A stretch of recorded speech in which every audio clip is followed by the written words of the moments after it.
Haunted houses are wilder than you think. I've been to one haunted house and it was with a crush that I had on a boy, and I basically didn't look at anything and I pressed my fucking face into his back while he fucking held my hand. And my hand was so fucking sweaty and clampy, I fucking hated it. I hated it so much. It was I like literally one of the worst experiences of my life as a teenager. I hated it. Wow! Why did you click on this? Why are you watching it? Sinner! Well, I am not! congratulations, you should go to extratalk.com, the home of new exclusive Satan content. You'll fit in right at Satan. home. I Now, don't the endorse costume Satan. did say it fit 3 to 8 year olds, and I just want to say I called that bluff beautifully. I mean, I definitely ripped the tutu when I was putting that on, but besides that, everything else, That's I mean, okay. this is down to my You look arms. fabulous, this is perfect. queen. They say home is where the heart is, which is why the haunted house is an insane concept to me. It's vaguely spooky month here on the Big Tug program, and I'll be honest with you, being in a haunted house is a vaguely spooky concept to me. You guys know I don't like ghosts. Ghosts scare the crap out of me. So Yep, me just too. thinking about being in an actual haunted house makes my heart beat like a hummingbird on meth. I'm afraid of my own apartment. I think there's ghosts in here right now. And you're telling me you want to make me leave my home to a very even scarier home? It's a very white person activity to go to haunted houses and get haunted. Prove me wrong. For goofs and gaffs? I can say that I'm white, And you by want the me way. to pay for the privilege not to go racist, get it's spooked true. by teenagers? Strung out teenagers? No, thank you. Long, dark hallways are the bane of my existence, and I will not be taking any part of that. And like I said, I am scared of ghosts, but that doesn't make me any less of an I'm adult. scared too. I pay my taxes, but dark basements are pure nightmare fuel, and I'm not alone. Yeah. Studies reveal that upwards of 11% of Americans are rightly afraid of the dark. Yet for I think that's like an evolutionary trait, if I remember correctly, being afraid of the dark. I was a little bit afraid of the dark when I was a kid. I'd make my parents, before I go to bed, I'd make them turn on the light in the kitchen if they were like hanging out and leave my door open cracked so that I could get like a little bit of light. Yeah. And then they would shut it, obviously, when I fell asleep, but yeah. some of you deep depraved perverts, it's an actually titillating experience. According to professors at Purdue University, 10% of Americans deeply enjoy the adrenaline rush of horror, which is why I think that's a primal innate desire to get scared in the dark in the jungle when you're like hunting things. You guys, I don't know why. I hate haunted movies and horror movies and stuff. I think there's also like a sub-genre or a demographic of people that make it their entire personality to be like super spooky and make everything spooky about themselves. I find that a little bit cringe to a certain extent. Like when you can't separate it from like, oh my god, my entire personality revolves around Halloween, and it's like, bro, like stop it, man. Yeah, like I'm okay. I've watched horror movies. I watched The Ring. I watched the Japanese The Grudge. I watched the English version. I read the Japanese book for The Ring that was inspired by the movie, or the other way around, sorry. And like Lena slander. No, because she's fucking chat. No. The ones that like have their house entirely decorated in like haunted material, and then they like talk about how much they love spooky ghosts. Lena's not like that. You've seen her house. You've seen her kitchen. It looks beautiful. It's when those kinds of people that take it a step above them, and then they do like, and then they say like, oh my god, come to my house and talk to this spooky Ouija board, and you're just like, what the hell?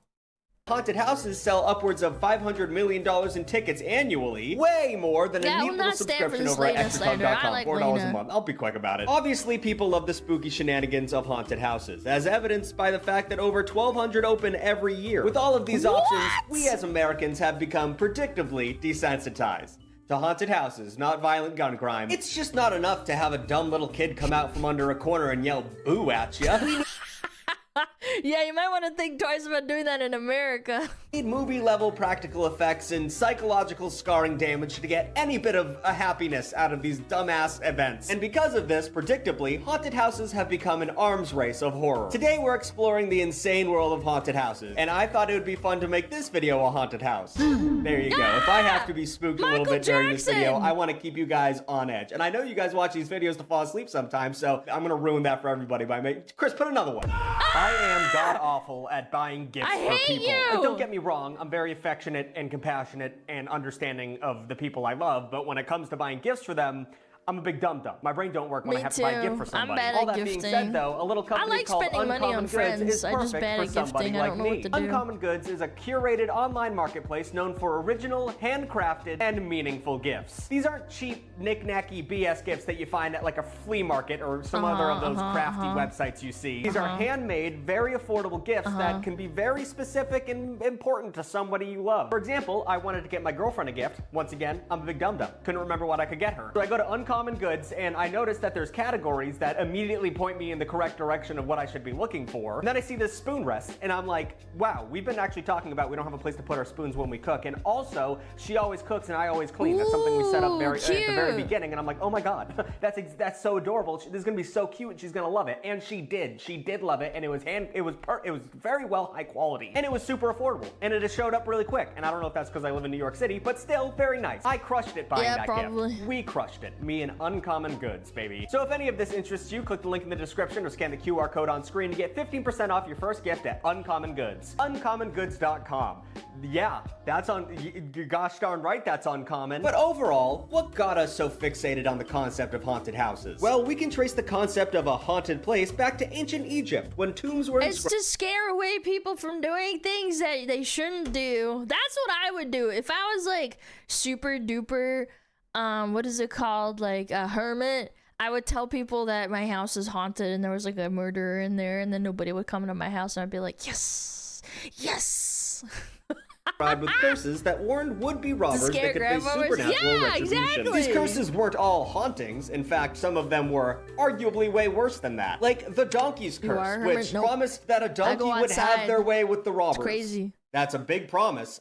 You'd have to talk to the donkey first. But also, now that I know that everyone who works at Universal's Scarefest or whatever the it's called are cowards, because they won't do the donkey's curse to anybody. From these curses came the earliest ghost stories, which predictably involved the dead complaining about their burial chambers. To be fair, if I came back from the dead and saw my tomb was a grimy mess and no one's Swiffer sweeping in that bitch, I'd be a little peeved too. Also, yes, I am going to be buried in a tomb, and that's going to be up to you guys. I want a mausoleum.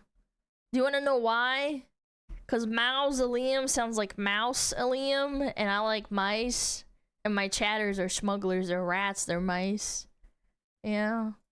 Be a crowdfunded thing once I kick the bucket. You'll see a Kickstarter, just pledge like $5, it'll be fine. But these ghost stories evolved with the Greeks, shifting from tombs to houses. Like the story of the philosopher Athenodorus, which set the stage for haunting tropes that remain common to this day. In the tale, Athenodorus rents a house in Athens, likely a place for him to be, but turns out the house is haunted, full of spooks. At night, while he's hard at work writing, he hears rattling chains and sees a ghostly vision of a decrepit old man. Athenodorus' first tactic? Ignore it. Ignore that weird old man, he'll probably go away. But finally, Athenodorus pays him enough tension long enough to realize that the ghost is trying to lead him to a spot in the courtyard. Ooh, he can afford a courtyard. Athenodorus takes the hint and he has that spot dug up, only to find a body buried in an unmarked grave. And once the body finally had a proper funeral, the hauntings stopped. All the man wanted was a nice little bed to rest his ghostly little head. So lesson learned here, listen to ghosts. Ghosts can be voices in your head, listen to them. There's gold buried under the highway. Start digging. These types of stories became part of Greek and Roman folklore, and by the time we reached medieval times, oral legends of haunted castles and monasteries became the norm. This is thanks to many factors. One, the Catholics. Shout out Catholics. I talk about them all the time. Catholics believe in purgatory, which, for lore reasons, is a great place to have a ghost come from. A liminal space between heaven and hell where impure dead souls linger. Monks would write about ghosts as troubled spirits of people who died with unforgiven sins and need the help of the living to get them to heaven. This all sounds super dope and metal as hell until you realize that these unforgivable sins that they're writing about are it's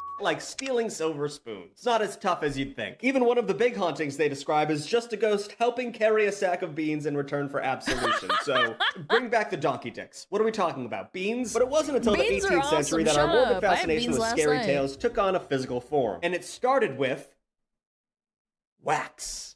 Whoa. Spooky wax. But have you ever been to a wax museum? Those are always terrible and terrifying at the same time. That's not Matt Damon. Chris, put up a... Yeah, they look freaky as fuck and older than they actually look. Try and find a wax figure of Matt Damon. I don't know if that exists, but that's not Matt Damon. In 1782, Swiss doctor and wax modeler Philippe Curtis created an exhibit in Paris called The Cavern of the Great Thieves. Did you know you could be a doctor and a wax modeler? I feel like if you have time to be a wax modeler, you should not be...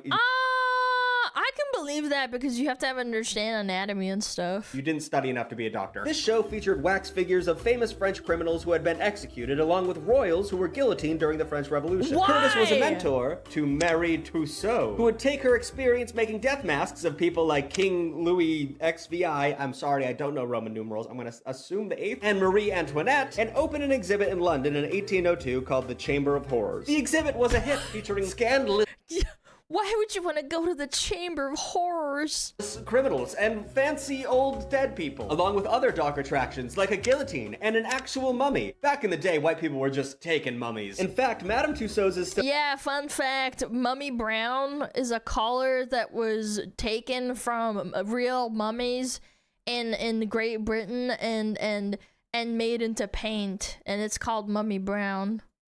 Open in London today. Inexplicably, it became a global, family-friendly brand. From its morbid beginnings, there are now Madame Tussauds in every country in the land, and it's ridiculous because those places suck. I don't know why The Rock gives a shit that he has a wax statue at Madame Tussauds. Although, if they made a wax statue of me, I'd be pretty hyped. It's more like an official honor, not like anything cool. I think it's kind of like freaky. I feel like that's above a normal celebrity. Around the same time as Madame Tussauds' demented... We got two ditties, huh? Lock him away! Wax museum, another Are form they of... gonna take away his Madame Tussauds wax doll statue? The macabre entertainment took hold in Europe. In the late 17th century, a projector known as the magic lantern was invented. Now, was this a wizard making a lantern that heals people? No, it's something stupid and not as fun as that. These projectors absolutely blew everyone's minds. You have to realize that this was way before movies, and no one had seen anything like this. They were originally invented for scientific purposes, but the common man don't give no about that. We want to see pretty lights. And the commoners decided that they used magic lanterns to claim they could resurrect the dead and hold seances. By the 18th century, these little events became known as Fantasmagoria. They were the precursor to both haunted houses and horror films and became very successful. In fact, German coffeehouse owner Johann Jort Skoffer, Fantasmagoria was so successful that it became his full-time job. This man was a unbelievable showman. He was using skulls, holy water, a bunch of weird if you read this, you're gay, Lamau. What did the ghost write on the piece of paper? On accident. A bunch of weird to really drum up business. Eventually, he got so good that he convinced himself that he was actually raising the dead, and his delusions ended up catching up with him, finally driving him to take his own life, which maybe is a little too haunted for the situation. I didn't see that coming. Once technological advancements like moving pictures replaced painted slides, Phantasmagorias faded away. But their haunting spirit inspired 20th century Americans who created community haunted houses to occupy kids so they would stop terrorizing them on Halloween. You know that whole That's actually smart, yeah. Scare the shit out of them so you don't have to give them candy.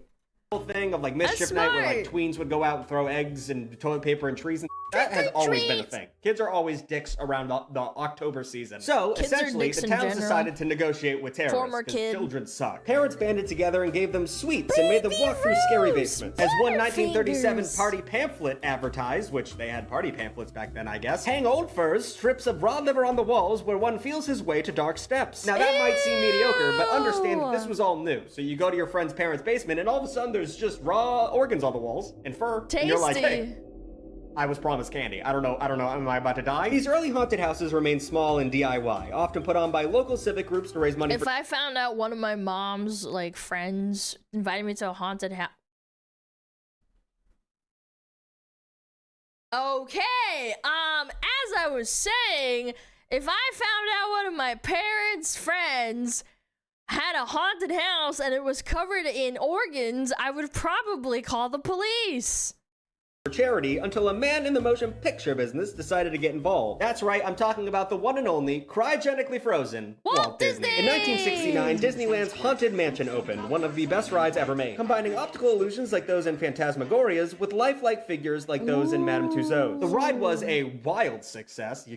Right, it was. I love what that lady who tells you to come back at the end. She's cool. And soon, haunted houses were opening up all over the country. Walt Disney, you did it again. You Yeah, but they probably fucking sucked. Bitch. Throughout the rest of the 20th century, everyone from DIY neighborhood weirdos to major theme parks like Universal would put on haunted houses. And whether big or small, the concept of attending a haunted house was synonymous with Halloween. Some industry experts estimate that over 30 million people visit haunted houses annually. But I would say the scariest part of haunted houses is not the ghouls that pop out from behind doors and the loud blasts of air that scare the shit out of me every The price tag, they're super expensive. Single time. It's everyone else who is involved. I don't think you guys fully understand how much I hate these places and how much they actual suck, so I'm gonna spell it out for you with the scary system. It's an acronym. I don't know if I made that clear. I'm sure Chris put periods between each one of those letters. So let me go down the list. S, in the beginning, stands for space. If you've ever wondered why you always seem to be driving forever to find a good haunted house, it's basically because of real estate. Any densely populated region is going to have way less,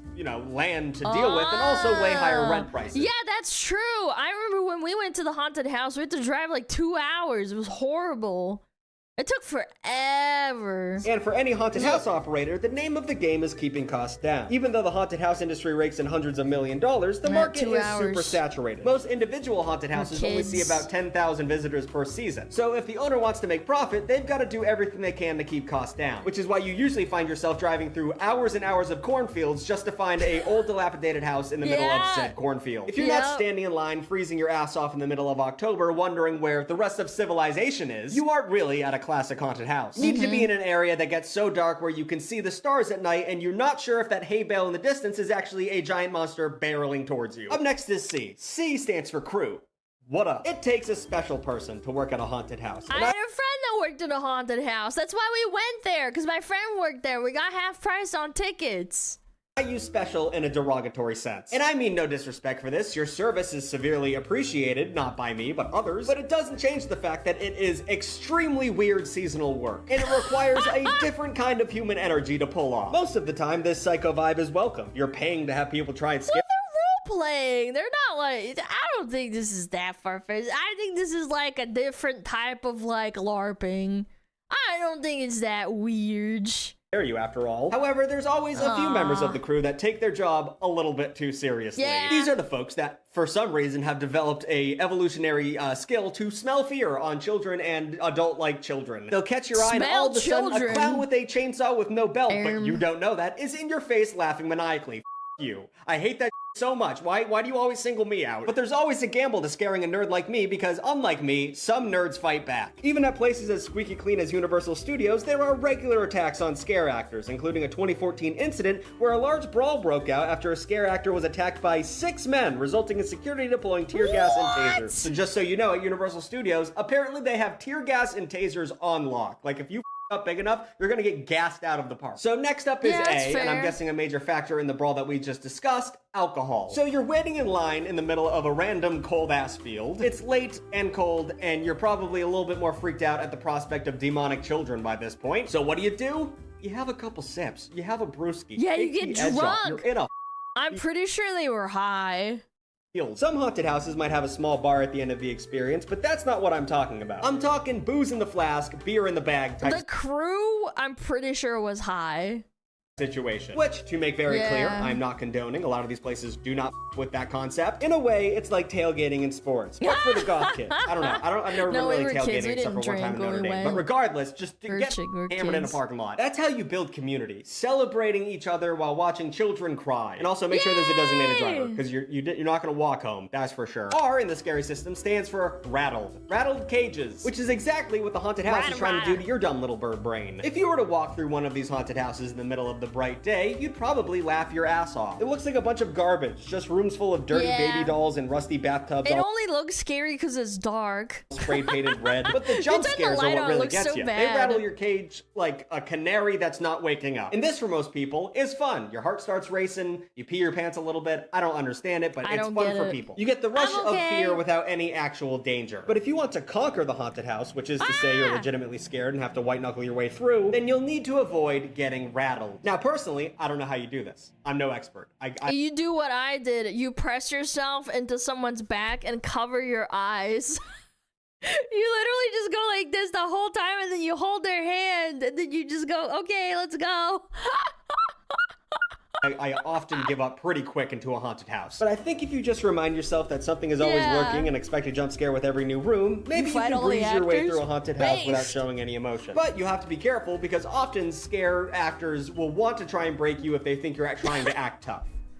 I know that from experience. I hate haunted houses. And finally, did you try to fight the actors? Really, Alana? Yeah. I had a crush on a guy, and they took us to a haunted house because we were all friends, and I held their hand, and it was really scary. I remember when we were done, I finally said, like, are we done now? Like, is it over? Are we at the end? And he's like, yeah. And then I let go of his hand, and my hand was sweaty, like fucking slick with sweat. Even though I didn't look at all the whole time. I was basically, like, not looking, close my eyes. I basically, like, I made his entire hand purple and red. I don't think he talked to me after that, but, like, you know what I mean? Like, I was super scared. Last part of the scary system is the Y, which stands for youths. While some haunted houses require attendees to be over the age of 18, there are many that don't age restrict. And predictably, these ones are flooded with youths. Of course, there's nothing wrong with being 18, but if you're anything like me, the last thing you want to be reminded of while you're waiting in line to get scared is the social hierarchy of high school. Teens coexisting with adults while waiting in line reminds me of some upside-down, bizarro version of school dance, but now the teachers and chaperones have no power. Obviously, there's nothing we can do about this. Teens have every right to be in the same place as adults, but not in my perfect world.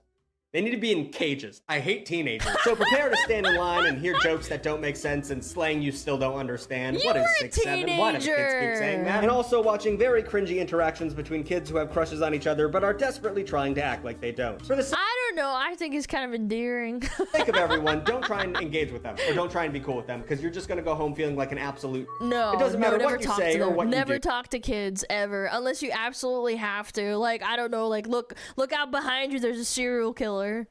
Yeah, never talk to kids. If you're over the age of 21, they're going to think you're a cringy dork who is 1,000 years old. Now, even though the scary system is tried and true, there are always going to be the thrill seekers who need an extra jolt of terror to feel alive. Okay. This goes way beyond fake blood and fog machines and pushes some haunted house owners towing the line between entertainment and torture. So let's talk about some up ones, and let's start out talking about up ones while talking about Jesus. Never can stop talking about Jesus. You might think that Christians aren't too keen on running around spooky old buildings with blood-drenched demons chasing them. However, in the late 70s, televangelist Jerry Falwell, who later claimed 9/11 was about gay people and pagans, he had his, whatever, they're never cool people. He decided that haunted houses might be a great tool for recruiting new Christians. Which is insane, and at first you would think it's not that scary, but you scared the bejesus out of him. Evangelical running a haunted house.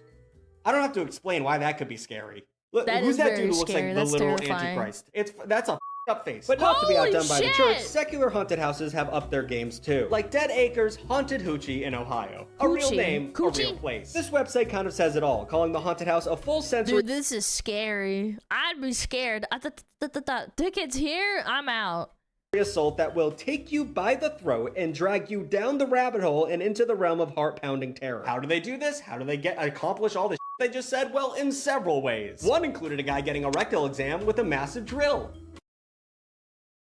I hope he signed a waiver and he was into it. So that's fun. Then there's an especially up scene of a live demon birth. Once again, this all kind of feels a little pro-lifey, but we're not going to get into that. But for all the blood and pentagrams, this is just more extreme version of more haunted house tropes. Okay, so it was just a Twitch stream. Got it. Up the gore and horror, and visitors are left so shocked and terrified that they scream with nervous laughter. But what if you weren't allowed to make a sound? Ooh. That was the idea behind the popular 2000 haunted house Blackout. This popular over-the-top haunted house made like victims movie. enter the house alone, and often they weren't allowed to make a noise. Before you even arrive, you get cryptic instructions via email. For example, here's one a journalist was sent. Please show up at your designated time. There will be someone waiting for you. They will be wearing an old white suit and carrying a black notebook. Come at the exact scheduled time. Do not come a minute early. Do not come 1 minute late. If we see you doing so, and we will see you, we will know you don't follow instructions, and the experience will be over. This is how cults start. Upon arrival, which is already unsettling enough because you're just showing This is how you don't show up to stream late. Don't show up too early. I will know. Up to a random hotel, bar, rented trucks, or even empty office buildings. You're assigned a safety word. You are going to have sex with a man, and after some awkward interactions with your guide, you're eventually given a set of instructions on a piece of paper. These usually involve a key or other weird instructions, like going to a specific room in the hotel and climbing into a bed in pitch dark. And before you know it, you're thrust into a wild just-for-you performance that includes kidnapping, nudity, drug use, assault, just everything you've ever... This is awfully sexual, bro. Or maybe had a nightmare about, basically. So, okay, cool, I guess. How do you top a psychosexual nightmare experience? How about full-blown torture? We're jumping right off the ship on this one. Macabre Manor is a year-round haunted house that specializes in giving people an authentic torture experience. Who wants that? Who is sitting around thinking, oh hey, it's mid-July. It's year-round. It's mid-July. What's waterboarding all about? It's run by Russ McCamey, a former Navy member who also... I only learned about waterboarding because someone did it to themselves because they wanted to experience what it was like, and then they said they got like fucking stressed out. They developed like actual like fear of water for like a couple of weeks. Spent time as an actor and a wedding singer. Yeah, a weird resume, which somehow led him to having one of the most controversial haunted houses on Earth. Since 1989, he has been hosting survival-themed horror experiences and seriously pushing the boundaries of safety and good taste. To even be considered to participate, you have to sign a 40-page waiver. That includes possible risks, which are reportedly include having your teeth extracted, your fingernails removed, and being tattooed. Who the is signing up for this? You will participate. You have to sign a 40-page waiver. That includes possible risks, which are reportedly include having your teeth extracted, your fingernails removed, and being tattooed. Isn't like removing your nails like considered a form of torture by the CIA? I beg your pardon? Who the is signing up for this? You also must submit a complete sports physical and provide a doctor's letter stating you're mentally fit. Then you undergo a background check and an online what? Interview with McCamey himself. After that point, you're added to a wait list, which McCamey claims is 27,000 people long. And if you're finally lucky enough, which is not the word I should be using, to get into the thing, a whole host of horrors await for you. First of all, you're totally alone, which I mentioned earlier in the other one. That seems to be a running trait in terms of being absolutely terrified. Then you're bound, gagged, run through the mud, waterboarded, bugs and snakes crawl all over you. I mean, seriously, McCamey will do anything to you to make you crack. It's just you and him, by the way. There's no other scare actors. It's literally just a man torturing you. It's not... Dude, he must be a sicko, man. I'm pretty sure she murdered someone and the feds got involved. I think this person's a psychopath. He just found a legal way to get his kicks now. This is not a haunted house at this point. Oh, and he live streams the entire thing. So it's pretty much... How is this legal? Because you sign a waiver. I guess. You can't sue him. I don't know how the law works anymore. It's just a way for this man to make snuff films, in my opinion. And what's worse, a lot of people have claimed that Macabre Manor ignores participants when they use their safe word. So if that's true... Oh my god. You are paying just for legitimate kidnapping and torture. One of McCamey's neighbors told the local reporters that she witnessed a truck dragging a woman with a chain wrapped around her neck. I'm surprised nobody's died. People just live next to this guy, by the way. You just wake up one morning and once again it's year round and you're like, oh, there he goes, tying someone up in a tree. For years. Probably has decent housing prices if I had to guess. Part of the attraction for because it'll go down in value because you're living next to a psychopath. Manor was a cash prize that was offered to anyone who could complete the event. It was $20,000, which no one has ever won. Which because if he realizes someone is going to win at the end, he's just going to stab you until you drop out. But McCamey stopped offering money, if it was ever real in the first place, because he said he thought it meant people were going to go through the experience for the wrong reasons. I wonder what the right reasons could be, McCamey. What could the right reasons be? Maybe if you're into Being a BDSM, I pervert? guess. Obviously, haunted houses help us confront these fears in a safe environment while avoiding therapy, even though they would actually be the most constructive way of working through these issues. But hey, would your therapist ever waterboard you? No, that dude sucks. He's a pussy. Go to Macabre Manor. What's the most extreme haunted house experience you've Don't ever go to had? Have you Dr. ever seen K. 2 teenagers having sex in a haunted house? I have. Let me know in the comments down below. Happy Vaguely Spooky Month, everybody. I hope you have a great Halloween. Like, comment, and subscribe. Actually, do all of those things. And check out Extra Tug. $4 a month. I at the did end. not know you get a about new video every Macabre week, Manor, man. and it's all weird. I just made a video on necrophilia. What? I keep bringing that up, but that one really rattled me to my cage. You get your name at the end of the video. You get to support me. I beg Look at all these your names. They can't be pardon? wrong. I gotta take this. Is starting to itch. This is very cheap material. I'm kind of shocked a child would be told to wear this. Dude, it's very McTug, do you need I don't know. therapy? It's upsetting. Why are you All right, looking guys, I'll talk to you into later. Thank you so much. necrophilia? This guy's sick. Mods, go check him out. I mean, everyone go check him out. Mods, ban him. That's crazy. He paywalled it. Okay, hold on. In his defense, you can't. You will get your account nuked if you post about necrophilia. Okay, like I get it. I understand. Yeah, go check him out. Fire, fire, fire.